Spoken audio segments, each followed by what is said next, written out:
ಇವತ್ತು ಸಡನ್ನಾಗಿ ಒಂದು ಪ್ಲ್ಯಾನ್ ಮಾಡಿದ್ವಿ. ಓಕೆ, ಓಂ ಶಕ್ತಿಗೆ ಹೋಗ್ಬಿಟ್ಟು ಬಂದುಬಿಡೋಣ ಅಂತ ಹೇಳಿ ಅಮ್ಮ ಒಂದು ಫೋನ್ ಮಾಡಿದರು. ಓಕೆ, ಹೋಗ್ಬಿಟ್ಟು ಬಂದುಬಿಡೋಣ, ಜನ ಕಮ್ಮಿ ಇರ್ತಾರೆ ಅಂತ ಹೇಳಿ ಹೊರಟ್ವಿ. ನಾವು ಹೊರಟಾಗ ಬಂದು 3 ಗಂಟೆ. ಮನೆ ಹತ್ರ 3 ಗಂಟೆಗೆ ಬಿಟ್ವಿ. ಆಮೇಲೆ ನಾವು ಫಸ್ಟ್ ಹೋಗಿದ್ದು ತಿರುವಣ್ಣಾಮಲೆಗೆ ಹೋದ್ವಿ. ತಮಿಳ್ನಾಡು ಟ್ರಿಪ್ ಆಗಿತ್ತಲ್ವ, ಹಾಗೆ ನೋಡ್ಕೊಂಡು ಹೋಗೋಣ ಅಂತ ಹೇಳಿ. ಅಷ್ಟೊತ್ತಿಗೆ ತುಂಬ ಜನ ಕೇವ್ ಇದ್ದರು. ನನಗೆ ಅಲ್ಲಿ ಹೂವು ಮಾರ್ತಾರೆ, ಮಲ್ಲಿಗೆ ಹೂವು, ಅದು ತುಂಬ ಇಷ್ಟ ಆಗುತ್ತೆ ಆ ಹೂವು.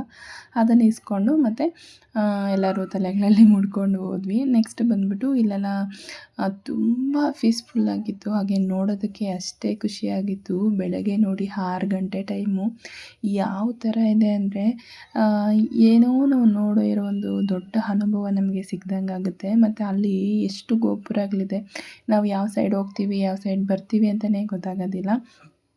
ನೆಕ್ಸ್ಟು ಮಕ್ಕಳನ್ನ ತಗೊಂಡೋಗ್ಬಿಟ್ಟಿದ್ದೀವಿ ಅಂತಂದರೆ ಅವ್ರನ್ನ ಎತ್ಕೊಂಡು ಅವ್ರ ಕೈಯಲ್ಲೊಬ್ಬರು ಇವ್ರ ಕೈಯಲ್ಲೊಬ್ಬರು ಇರ್ತಾರೆ. ನನ್ನ ಮಗಳು ಹಂಗೆ ಇದ್ದರು. ಅದು ಚಿಕ್ಕ ಪಾಪು ಅಲ್ವಾ, ಎಲ್ಲರಿಗೂ ಆಸೆ ಆಗುತ್ತೆ, ಎಲ್ಲರೂ ಎತ್ಕೊಳ್ತಾರೆ. ಎಲ್ಲ ಒಂದು 11 ಜನ ನಾವು ಹೋದ್ವಿ. ಅಲ್ಲಿ ದರ್ಶನ ಎಲ್ಲ ಮುಗಿಸ್ಕೊಂಡು ಬಂದಾದಮೇಲೆ ಒಂದು ಕಾಫಿ ಎಲ್ಲ ಕುಡಿದು ಒಂದು ಸ್ವಲ್ಪ ಹೊತ್ತು ರೆಸ್ಟ್ ತೊಗೊಂಡ್ವಿ. ಆನಂತರ ನೆಕ್ಸ್ಟು ನಾವು ಹೋಗಿದ್ದು ಅಂಗಾಳಮ್ಮ ದೇವಸ್ಥಾನಕ್ಕೆ ಹೋದ್ವಿ. ಅಲ್ಲಿಂದಿರೋ ನೇಚರ್ಸ್ ಎಲ್ಲನೂ ತುಂಬಾ ಚೆನ್ನಾಗಿತ್ತು, ನೋಡ್ತಾ ಇದ್ದೀರಲ್ಲ.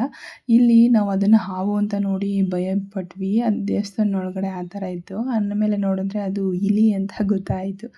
ಅಲ್ಲಿ ದರ್ಶನ ಮುಗಿಸ್ಕೊಂಡು ನೆಕ್ಸ್ಟ್ ದಿನ ಮೇಲ್ಮತ್ತೂರಿಗೆ ಹೋಗ್ಬಿಡೋಣ ಅಂತ ಹೋದ್ವಿ. ನಾನು ತುಂಬ ರಶ್ ಇರುತ್ತೇನೋ ಹಾಗೆ ಅಂತ ಅಂದ್ಕೊಂಡಿದ್ದೆ. ಅಲ್ಲೋಗಿ ನೋಡಿದಾಗ ಗೊತ್ತಾಗಿದ್ದು ರಶ್ ಇಲ್ಲ, ಏನೂ ಇಲ್ಲ, ಎಷ್ಟು ಸಮಾಧಾನವಾಗಿ ದೇವ್ರನ್ನ ನೋಡಿದ್ವಿ ಅಂತಂದರೆ ಅಷ್ಟು ಚೆನ್ನಾಗಿ ದೇವ್ರನ್ನ ನೋಡಿದ್ವಿ.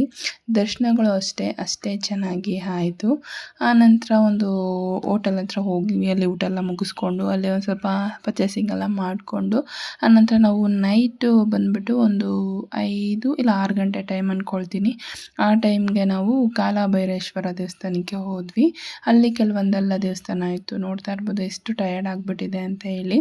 ಇನ್ನು ಬಂದಿದ್ದೀವಿ, ಹಾಗೆ ಈ ಒಂದು ದೀಪವನ್ನು ಹಚ್ಬಿಟ್ಟು ಹೋಗ್ಬಿಡೋಣ ಅಂತ ಹೇಳಿ ಎಲ್ಲರೂ ಈ ದೀಪವನ್ನು ಅಲ್ಲೇ ಅವರು ರೆಡಿ ಮಾಡಿಕೊಟ್ರು. ನಾವು ಹಚ್ಚಿ ಪೂಜೆ ಮಾಡಿಕೊಂಡು ಬಂದ್ವಿ.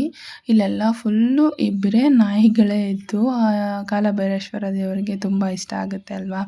ಈ ಒಂದು ದಿನ ತುಂಬಾ ಮೆಮೊರೇಬಲ್ ಆಗಿತ್ತು, ಹಾಗೆ ತುಂಬ ಖುಷಿ ಕೊಡ್ತು. ಆರಾಮ್ಸೆ ದೇವರುಗಳನ್ನೆಲ್ಲ ನೋಡಿಕೊಂಡು ಯಾವುದೇ ರಶ್ ಇಲ್ಲದೆ ಇಂಥ ಟೈಮಲ್ಲಿ ಹೋದರೆ ನಾವು ಆರಾಮ್ಸೆ ನೋಡಿಕೊಂಡು ಮನೆಗೆ ವಾಪಸ್ ಬರ್ಬೋದು. ಸಂಜೆ ಆಗ್ತಾ ಎಷ್ಟು ಚೆನ್ನಾಗಿತ್ತು ಅಂದರೆ ಅಷ್ಟು ಚೆನ್ನಾಗಿತ್ತು.